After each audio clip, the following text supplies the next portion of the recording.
Hello there, good morning good people. Welcome back to my channel. Sekarang kita bicara tentang sales.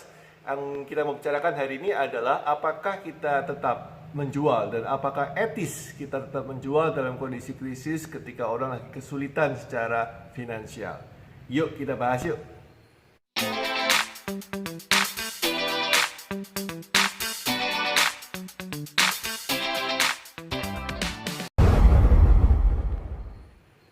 Nah guys, ini adalah sebuah cuplikan ataupun ulangan dari apa yang kami lakukan di Esyikos Para Coaching ketika melakukan IG Instagram Live hari Minggu lalu.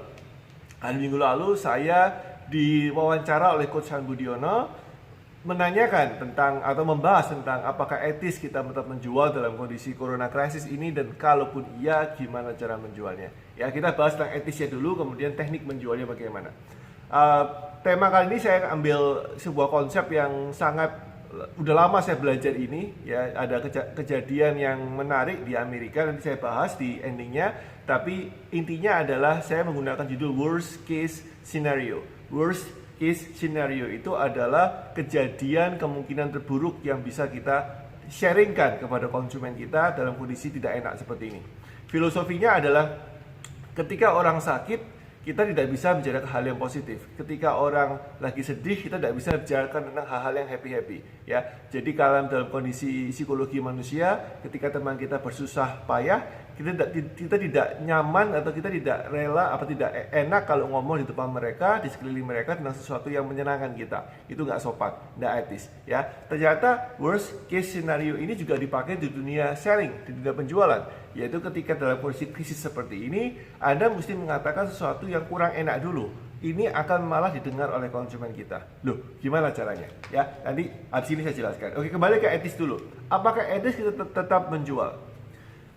Saya mengambil sudut pandang kebalikannya. Jadi konsumen ini sebetulnya satu-satunya hiburan adalah membeli, belanja, shopping, dan nonton. Nonton TV, nonton YouTube, nonton Netflix. Jadi hiburan konsumen satu-satunya di kondisi seperti ini, konsumen Anda, konsumen saya, itu adalah nonton TV, Netflix, YouTube, vlog, sesuatu yang funny, yang menyenangkan, dan belanja, shopping. Ya, jadi karena salah satu cara kita menghibur diri adalah dengan membelanjakan uang kita, tentunya dengan hal yang baik kepada hal yang baik, maka apakah etis kita menjual? Lah, justru kita harus menjual. Kalau kita nggak ada yang menjual, nggak ada yang beli. Ya, jadi filosofinya seperti itu, semoga bisa dipahami. Jadi apakah etis? Yes, sangat etis dan sangat baik. Tapi, nah ini ada tapinya, ada big but atau tapi yang besar di sini. Ketika kita dalam proses menjual ketika sebelum pandemik, kita tidak boleh sama dengan ketika pandemik. Bedanya di mana? Hanya satu. Ketika dulu kita menjual sebelum pandemik, kita biasanya mulai dengan cara sharing dulu, bangun rapuh, membangun hubungan, tanya dulu gimana kabarnya, berniat membantu dulu, tanya ada masalah bagaimana. Kalau kita jualan asuransi, jualan apapun juga yang butuh proses lama ya, tentu bukan retail yang cash and carry, tapi berhubungan dengan komunikasi dulu. Kita akan berusaha untuk menjadi teman mereka dulu. Nah, ini tidak lagi dilakukan dalam pandemi ini. Jadi kalau Anda niatnya membantu, Anda bantu. Jangan depannya membantu, ujungnya jualan. Saya ulangi lagi ya. Ketika dulu sebelum pandemik, Anda bantu, kemudian ujungnya, by the way saya mau jualan ini. Itu sebelum pandemik. Ketika dalam kondisi sekarang, tidak etis Anda melakukan itu. Karena Anda membuat konsumen Anda, tanda kutip, terjebak dan merasa tidak fair. Jadi kalau Anda mau bantu, ikhlas. Anda mau bantu, jangan ada pamrihnya. Beritahu bahwa saya bantu, saya tidak hitung-hitungan, kasih semuanya. Ya. Nah, kalau Anda mau jualan ngomong di depan. Bu, Pak, saya mau promosi, saya mau melakukan proses penawaran. Jadi, ketika Anda menjual dengan cara seperti ini masuk kategori penjualan etis di dalam kondisi pandemik. Kenapa? Karena konsumen Anda tidak mendapatkan false alarm. Tidak mendapatkan false alarm itu berarti tanda-tanda yang tidak benar, menyesatkan. Jadi kalau Anda mau bantu. Kalau Anda mau jual. Jangan bantu yang kemudian ujungnya jual. Atau Anda jual yang diselimuti dengan nuansa kelihatannya membantu. Please don't do that, itu tidak etis. Ya, semoga cukup paham. Sekarang gimana tekniknya? Ada 3 hal yang bisa Anda lakukan ketika menjual dengan pandemik seperti ini.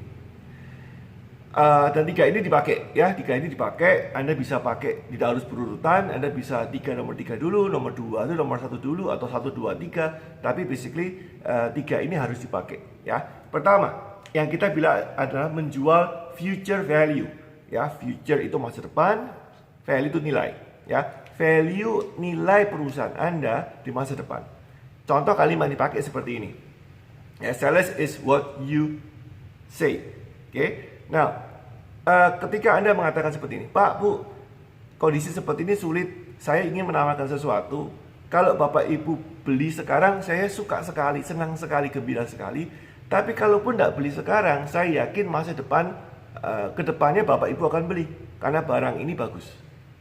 Ya, kalimat ini boleh dipakai, boleh dimodif sesuai dengan kondisi masing-masing, boleh dirubah sesuai dengan produk dan jasa Anda. Tapi intinya adalah, saya nawarkan sekarang, mau beli, saya senang sekali. Tapi tidak beli pun tidak apa-apa, karena saya yakin suatu saat nanti Bapak akan beli, karena barang ini bagus untuk kepentingan sekarang dan sampai future value atau nilai tambah di masa depan. Ya, saya tulis di sini nanti ya, sehingga Anda bisa mengulang dan bisa menuliskan dengan cara Anda sendiri. Kalau Anda mau komen boleh ya, Anda boleh komen pendapat Anda, cara Anda sendiri bagaimana, variasi kalimatnya macam-macam. Jadi kalau saya di klien kami latihan variasi berucap dan menulis bagaimana yang paling baik untuk membuatkan skripnya supaya ngomongnya enak di depan. Oke? Jadi yang pertama adalah future value. Future value ini dimasukkan supaya orang ketika Anda tawarkan itu mau mendengarkan Anda. Oh ya wis, berarti aku tidak beli, tidak apa-apa kok. Cuman yang jual yakin suatu saat saya pasti beli. Loh, kenapa kok yakin? Pasti ada sesuatu yang bagus. Tak dengerin dulu. Nah, ini adalah cara kita untuk menjual. Namanya menjual future value. Itu yang pertama. Yang kedua adalah current value. Ya, current value adalah ketika Bapak Ibu belanja sekarang, saya kasih extra value.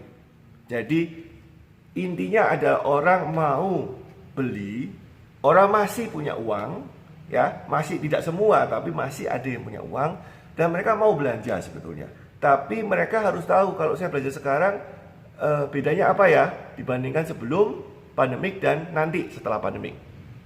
Sebelum ekonominya turun dan nanti setelah ekonomi membaik. Kalau saya beli sekarang, Anda bisa kasih saya apa? Dan harapan saya ketika Anda memberikan current value, jangan kasih diskon. Yes, diskon boleh. Saya pun juga kasih diskon kok ke program coaching kita. Tapi jangan cuma kasih diskon dulu, kasih value dulu up. Jadi misalkan Anda perusahaan makanan, perusahaan garment, apa yang Anda lakukan ekstra untuk konsumen Anda dalam kondisi ini supaya konsumen merasa lebih diamankan, diuntungkan, diprioritaskan. Apa yang Anda lakukan supaya konsumen merasa diamankan, diuntungkan, diprioritaskan dibandingkan sebelumnya. Ya mungkin konsumen Anda belum jadi member Anda, tapi Anda perlakukan dengan cara sama seperti member. Yang udah member, Anda upgrade membernya dan seterusnya. Jadi ini namanya current value. Orang membandingkan dengan cara apa sekarang saya beli dibandingkan sebelum dan setelah pandemik. Ya, ini banyak caranya. Anda bisa diskusi dengan tim Anda, tim sales Anda, atau kalau Anda salesman, Anda bisa diskusi dengan supervisor Anda, dengan manajer Anda, atau dengan teman Anda, atau komunitas Anda untuk menemukan apa saja value-value yang bisa kita berikan sekarang ketika orang belanja pada saat pandemik. Kita masuk ke 3. Nomor 3 ini yang kita bilang namanya worst case scenario. Tadi saya katakan ya, ada sebuah perusahaan pizza terkenal di Amerika yang mengalami yang namanya black campaign karena pizzanya dikatakan kurang baik dan tidak higienis. Gitu kan? Nah, alih-alih mereka menyangkal dan memberitahukan bahwa pizza kita ini baik dan positif, baik dan sehat, dia mengatakan bahwa pizza kita paling gak enak. Pizza kita seperti makan kardus, pizza kita tebelnya apa kalau dilempar ke orang bisa semaput dan seterusnya. Jadi dia menggunakan headline. Nah, worst case scenario ini paling banyak menarik attention orang, terutama kalau di sosial media kan. Ya, jadi kasus studi perusahaan Anda mungkin nggak separah pizza di Amerika itu, tapi Anda bisa mengatakan mungkin headline-nya seperti ini. Ini kenapa kok konsumen masih belum mau beli barang kita? Ini ketika orang mendengarkan saya, orang pasti mikir ini coachnya gila nih. Tapi perhatikan kalimat ini. Tidak ada yang lebih menarik daripada membaca berita kurang baik. Betul kan? Nah, kalau Anda menjual di sosial media, which is sekarang saat yang paling enak karena semua orang pasti kecanduan telepon, handphone, gadget, tab, note, whatever it is, komputer, TV, smartphone, mereka kecanduan karena hiburan satu-satunya ya selain shopping adalah melihat handphone. Ya, jadi kalau Anda baca ini kenapa kok orang belum mau beli produk kita dan kemudian Anda putar dengan beritahu oleh karena itu ini yang saya lakukan di dalam kontennya.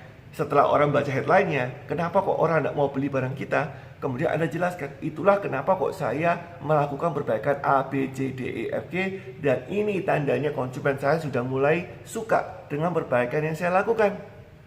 Ini namanya worst case scenario yang Anda putar menjadi suatu berita yang menarik. Ya, cara menjual ini sangat populer sekali dan terutama kondisi ketika sulit ya, ketika perusahaan Anda dalam kondisi tidak baik, ketika dikata-katain konsumen, ketika kondisi krisis sekarang, Anda menggunakan selling worst case scenario. I hope this is really helpful karena ini saya sarankan Anda praktekkan, Anda latihkan, Anda tuliskan, Anda skripkan, Anda role playkan dengan baik, ya, Anda modifikasi sampai sesuai dengan kebutuhan perusahaan Anda. Oke, that's it guys. Ini sales tip dari saya hari ini dengan worst case scenario. Kita bicara tentang marketing besok. I see you tomorrow. Stay safe, stay healthy. Bye-bye. Boom.